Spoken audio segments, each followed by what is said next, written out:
Well, let's get back to this guy right here. Okay, we're talking about the oil cooler.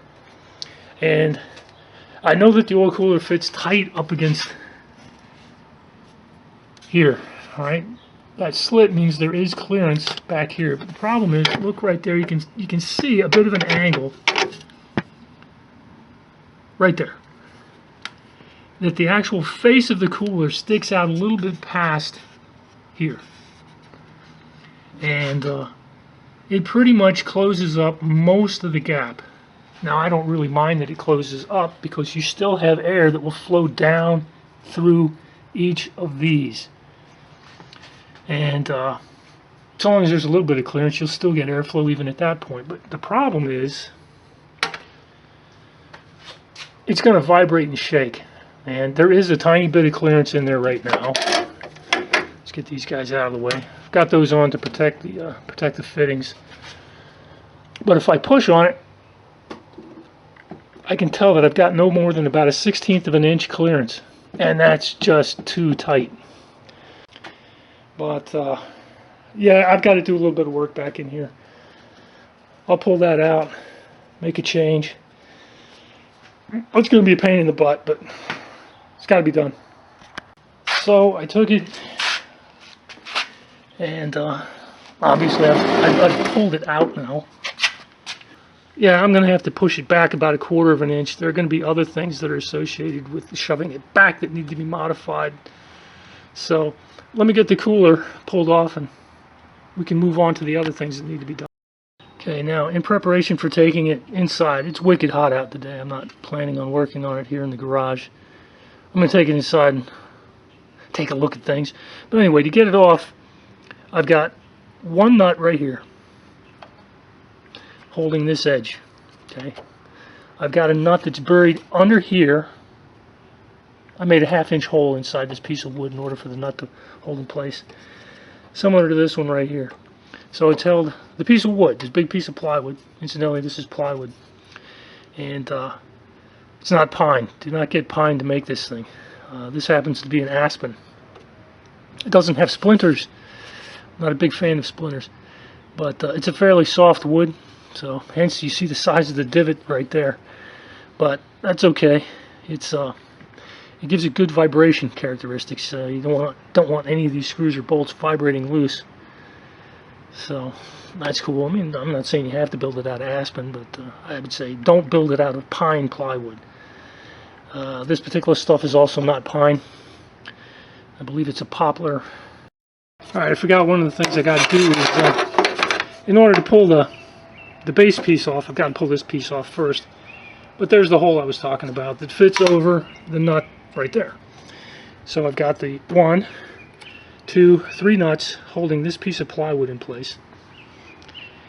And that's all it takes. You get a nice stable install based on that.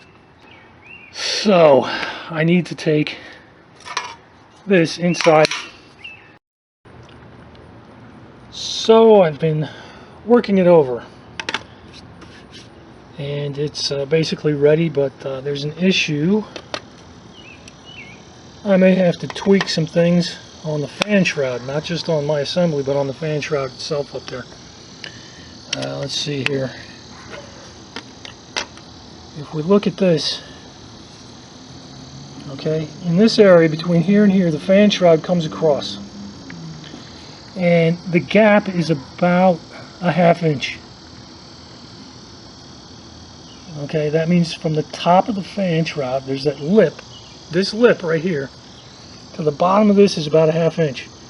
So what I'm trying to do is flow every single drop of air that's going through this system across a hole that's, you know, only a few inches across like this by 1/2 of an inch high.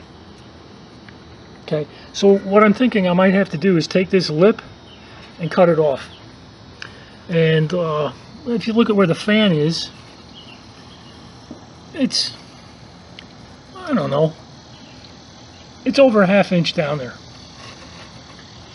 So there is room to do that, and of course if I cut the lip off, I could always go back and find a, I don't know, I've got plenty of pieces of steel, not steel, but sheet aluminum.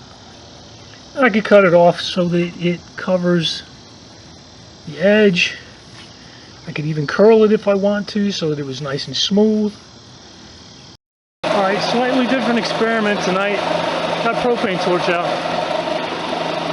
Just wanted to be able to show people what it looks like, you know, what kind of airflow goes through here. Maybe you can see it. I think the other day I said you can tell that it goes about an inch in before, well, you can really see it. It doesn't, right along the edge, it doesn't have much intake.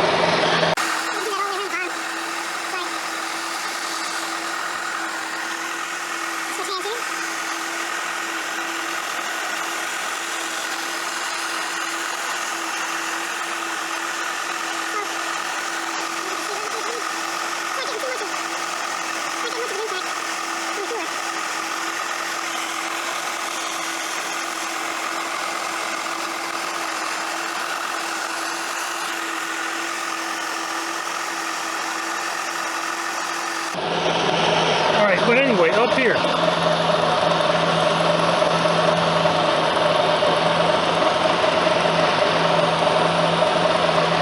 don't really see too much.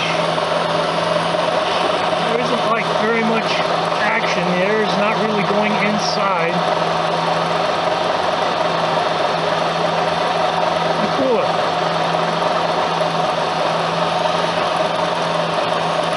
So, tiny bit, but not enough. There should be more flow. So I'm going to have to cut that lip. What? Give it another shot. Okay, I cut the piece off right here. And got a piece of sheet aluminum. Okay, so I built my lip.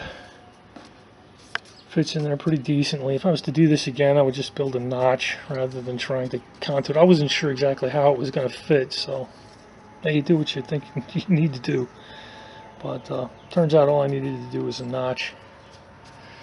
Anyway, it covers up the gap. There's that big gap right there, so the gap is no longer visible. We fall right over the edge. Hopefully there's no reversion there, and it just kind of goes right down. Alright, back to the airflow test. Got my piece of paper. Got a little piece of aluminum here. It's like there's so much air buffeting. It's the middle of the day right now. Well, sort of anyway. It's like 10 in the morning. But it's warm enough that I've got like an occasional puff of air, and the stuff that's coming out from underneath is disturbing things. So I got a piece of sheet metal here to keep the buffeting down here, and that way I can actually see what's happening up here. But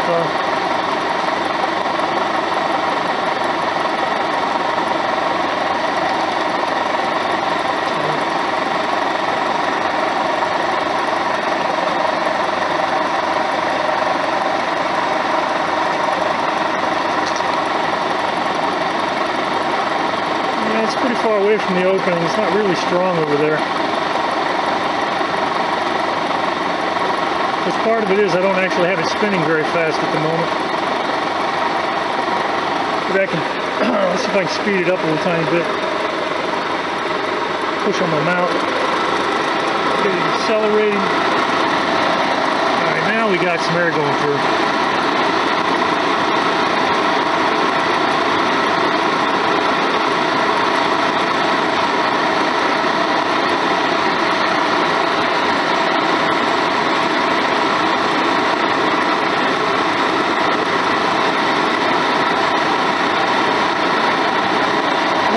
Like that, I can feel air going between my fingers.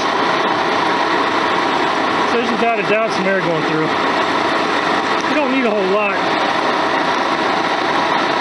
From what I've been reading, about 5% of the engine's cooling is about oil cooled. So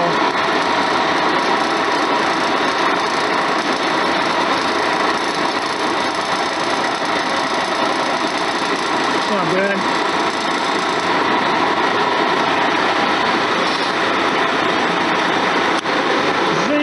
Off it goes.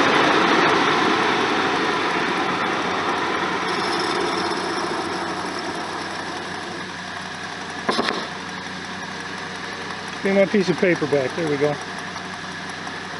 It's just a piece of paper. I'm not faking this or anything like that. Point. It's not.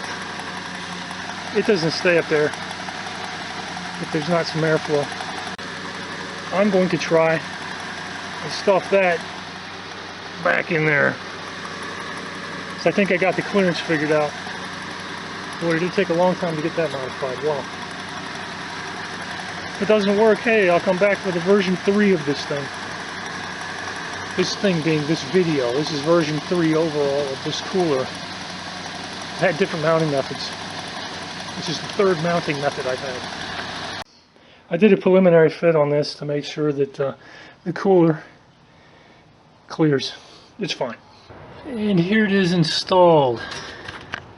So if I can get back into this side over here. Is that visible? Yeah.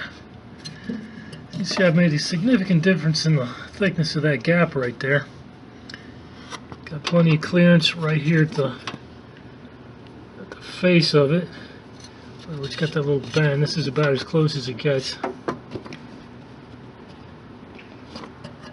I can get a finger down in there. It's probably a little over 1/4 of an inch all the way across. I altered the slope of it. You can see that there is, this edge is longer than that edge. And I get the feeling that I used to think that the fan shroud and the firewall were like parallel to each other, but they're obviously not. So I think the firewall actually tilts into the engine compartment. So if you don't put this rake on that box, it's going to be too tight. It'll go straight up and be really tight at the top. And that's not good.